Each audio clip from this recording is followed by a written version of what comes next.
Queridos hermanos, el profeta Isaías, en el tiempo del rey Ahaz, hace una profecía, podríamos decir, con un pequeño tinte político, pero no es propiamente una incursión en política, porque no vamos a encontrar en los profetas que se metan a dar soluciones prácticas o se inclinen por tal o cual solución en el orden, podríamos decir hoy, de la política partidaria, pero que sí ofrece al pueblo una declaración precisamente profética que nos viene bien a todos como sociedad, como iglesia, como familias, como personas individuales. El problema del Reino del Sur es que está siendo atacado por inclusive el Reino del Norte, y entonces el rey Ahaz está como dubitativo, dice casi poéticamente que estaba tan preocupado que parecían los árboles cuando el viento los agita, estaban muy preocupados. Y las soluciones que que piden ellos es la solución de ir a hacer alianza o al norte con Asiria o al sur con Egipto. Y el profeta le dice que no, que mejor no se preocupe de esos reyesuelos, porque ante el Señor son poca cosa, sino que se preocupe más bien de cumplir el pacto, de cumplir la alianza. Y esta vez el pueblo de Dios en el reino del sur se salva de ir en deportación. Inclusive el Salmo lo atestigua por esta fuerte profecía de Isaías. Dios afianzó para siempre su ciudad, su montaña santa, altura hermosa, lugar de toda la tierra, dice el Salmo, hablando precisamente de Jerusalén. Pero Dios tampoco quiere que nosotros vivamos la religión como una magia. Por tanto, en esta vez se salvan, pero después, como ya lo hemos repasado, ahora estamos viendo la historia de Israel desde el punto de vista de los profetas. Con el profeta Isaías ya vimos que el pueblo del sur resiste mucho más, pero también termina cayendo porque es más fuerte la infidelidad que la fidelidad. Para esto nosotros tenemos que estar atentos a la palabra de Dios y ir también aprendiendo de esa palabra de Dios. La semana pasada la enseñanza profética nos decía que el que siembra vientos cosecha tempestades. El que siembra justicia cosecha misericordia.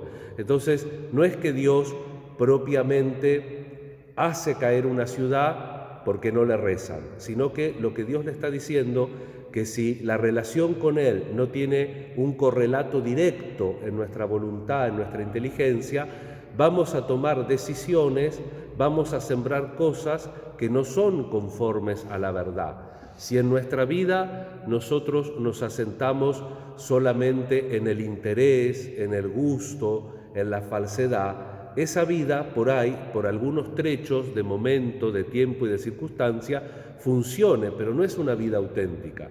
Esa vida en algún momento va a pasar factura. Y si nosotros agarramos los diarios de ahora y de la época y estudiamos determinados casos, vemos que la gente esa ha determinado su vida no en la alianza con Dios, sino en la alianza del poder, del interés, de la sexualidad, de los gustos. Por eso no tenemos que ver la vida mágicamente. Y pasemos al Evangelio, para, como dicen en España, no marear tanto la perdiz ahora a primera hora de la mañana. Dice el Evangelio sobre los milagros. Los milagros, uno dice, si viera muchos milagros me convertiría. No, el texto del Evangelio de hoy nos viene a decir que no, porque Jesús se queja de las ciudades de Corazaín, de Betsaida, de Cafarnaún, su propia ciudad. Tantos milagros, dice Jesús, que hice acá, tanta predicación y no se convierten. No es que yo voy a ver un milagro y me voy a convertir. Tengo que aprender, vuelvo a lo mismo, la fe es fuerte. Dios puede obrar en nuestra vida, Dios puede obrar en la historia porque se encarnó, pero la fe no es magia, no es que yo digo unas palabras mágicas y hago un hechizo y ya está, sino que la fe es precisamente que nuestra vida tenga una auténtica religión, una auténtica religación que estemos ligados a Dios, que tengamos un vínculo, que crezcamos en ese vínculo que sabemos correctamente por la revelación de Jesús, que es la filiación que tenemos que vivir como hijos de Dios. Por eso, inclusive las cosas malas que pasan no son cosas que estén directamente relacionadas con un castigo arbitrario, como en los castigos de los dioses paganos al mundo, que el mundo de la religión pagana no sabía por qué Dios los castigaba, el dios de turno, la diosa de turno los castigaba. Ellos hacían los ritos por las dudas, pero no estaba garantizado que el Dios lo iba a tratar bien. En cambio, nosotros tenemos una relación nueva e inclusive las cosas no están directamente proporcionales a las acciones nuestras, sino a la apertura que nosotros tenemos con esa posibilidad de ser mejores porque le damos un lugar a Dios en nuestra vida. Y es así que, por ejemplo, Tiro y Sidón, que eran así como un ícono de paganismo, dice Jesús que van a ser tratadas menos rigurosamente que Betsaida y Corazaín, y que Sodoma, que era un ícono de corrupción moral, podríamos decir, de cosas, de pecados abominables, va a ser tratada más bien que Cafarnaún, que era la propia ciudad de Jesús. Ven que el criterio es otro, no es un criterio mágico. Tengo que portarme bien porque si no Dios me da con el hacha. No, tengo que portarme bien porque es conforme con mi naturaleza, y mi naturaleza tiene que buscar el bien, tiene que buscar la verdad, tiene que buscar la justicia, tiene que asentarse en el camino del Señor, porque Dios me da la libertad para poder hacerlo, y entonces mi responsabilidad llegar a esa libertad, porque si no voy por ese camino, con mi libertad voy soltando un montón de causas segundas que después se van a venir en mi contra. Por eso vamos a pedir al Señor para nosotros, para toda la Iglesia.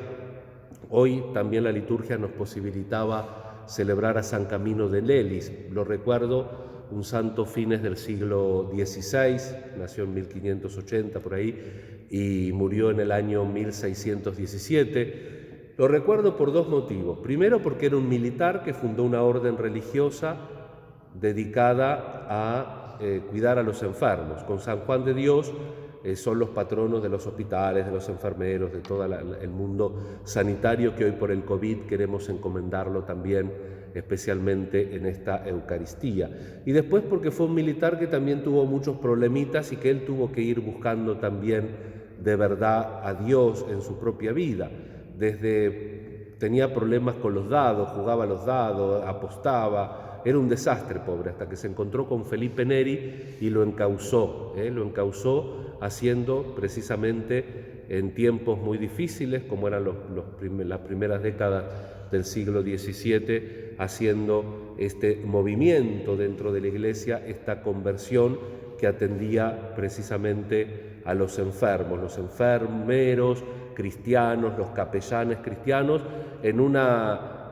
en un sistema sanitario que, si nosotros tenemos problemas ahora, imagínense en el siglo XVII, ¿no? Que ni vacunas había, ni antibióticos, ni nada por el estilo.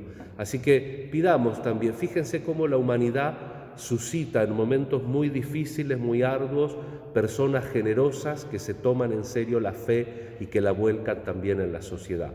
Y entonces San Camilo también tiene que ser para nosotros un motivo de inspiración, mientras rezamos por los afectados al COVID. Y ayer hablábamos y pedíamos en la misa por diversas circunstancias de la caridad. Hoy pedimos por los familiares amigos, porque la caridad, dice Santo Tomás, es para todos. Jesús nos enseña que el prójimo es todo hombre, inclusive el que nosotros sentimos que es nuestro enemigo, pero tenemos un deber más fuerte de caridad para con los familiares y amigos. Tenemos que desearles el mejor bien, que es el bien de Dios, no a la fuerza.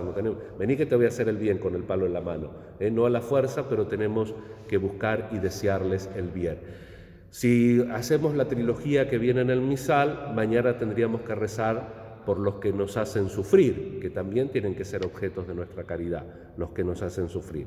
Mañana en San Buenaventura tenemos que rezar la misa de él, pero también pensemos que es un deber de caridad pedir y asistir a aquellos que nos hacen sufrir. Pidamos al Señor, con la intercesión de San Camilo, de toda la Iglesia, poder ser fieles a la palabra de Dios y profundizar nuestra relación con Él para poder transformar el mundo. Que así sea.